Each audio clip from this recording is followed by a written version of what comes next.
You're watching the AI Report. We have an insane amount of AI news to cover today. Let's get into it.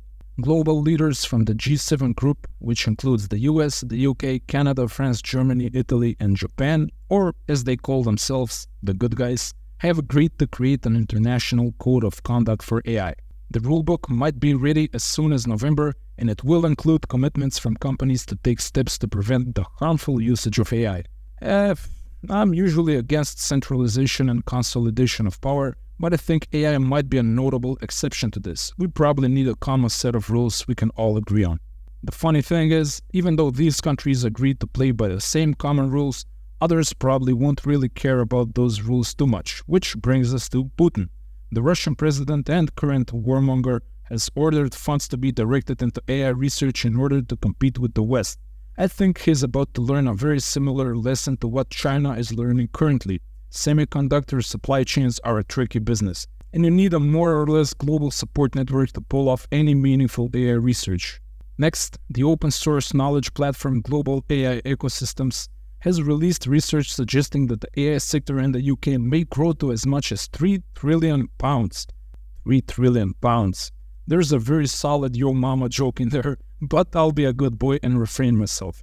And while the Brits seem pretty excited about AI, Canadians seem to not be too thrilled. Statistics Canada has released a report on AI adoption by Canadian businesses, and only 4% are currently using AI.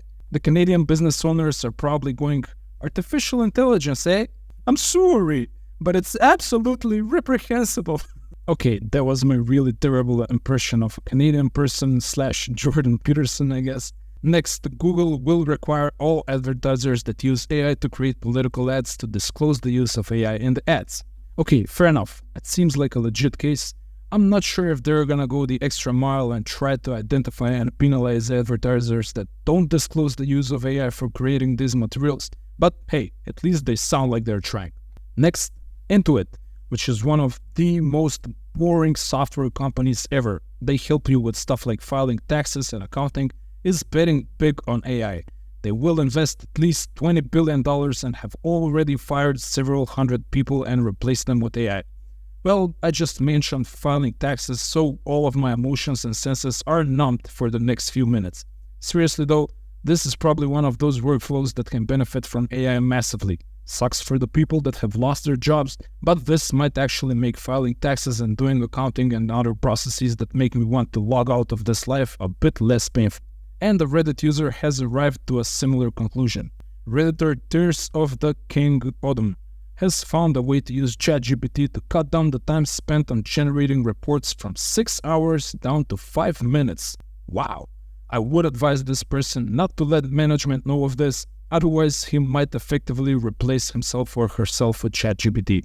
Next, OpenAI will hold its first developer convention on November 6th this year. They won't be announcing GPT-5, they will only talk nerd stuff like natural language processing, computer vision, code generation, reinforced learning, the stuff that puts regular people to sleep. I might actually go to this thing. If anything, I'll discover how much I can listen before I start dozing off. But seriously, this might be a really cool event. I would have gone if it was in Europe, but it's in San Francisco. Moving on, the banksters at Morgan Stanley will release an AI chatbot that will advise their super rich clients. Besides asking them about their yachts and private jets, the chatbot will offer financial advice, summarize documents and meetings, and advise them on how to twist their mustaches in a more evil way.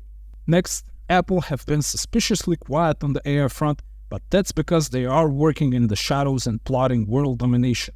Their best AI model, Ajax, may be more powerful than ChatGPT, and they are spending $1 million on training it every single day. Well, Apple have billions in the war chest, so they can probably afford it. They are a bit late to the party, but they may catch up to the competitors because, well, they have a cult of people who do anything they say. Okay, this is cool. HubSpot announced a set of AI tools that will help sales and marketing people. They will release generative and predictive AIs that will offer AI assistants, virtual agents, better insights, better lead and deal management, and just make you a more annoying and more effective salesperson in general. Next, the AI-generated song that sounds like a collab between Drake and The Weeknd, Heart on My Sleeve, is now nominated for a Grammy. First of all, do the Grammys even matter anymore? Artists get recognition today almost exclusively through their internet numbers. You know, how many YouTube views, how many Spotify streams, how many depressed teenage girls are considering changing their hair color to purple. Those are the real stats. Nobody cares about the Grammys anymore. I think they're gonna make a separate category for AI-generated music eventually. Or everyone will start using AI to create their music, which at this point, I don't know if it's a good or a bad. Speaking of things that I'm not sure are good or bad, Elon Musk plans to merge Twitter data and Tesla data and train a big shiny new AI model for Neuralink and XAI. Twitter will provide the human communication data, while Tesla will provide data that helps machine move and operate in the real world. And Neuralink will give you access to those superpowers maybe. Okay, Elon, please don't create Judgment Day. Whatever you do, just don't destroy all of us. Next, we have a Reddit poll on how polite are you to your chatbot.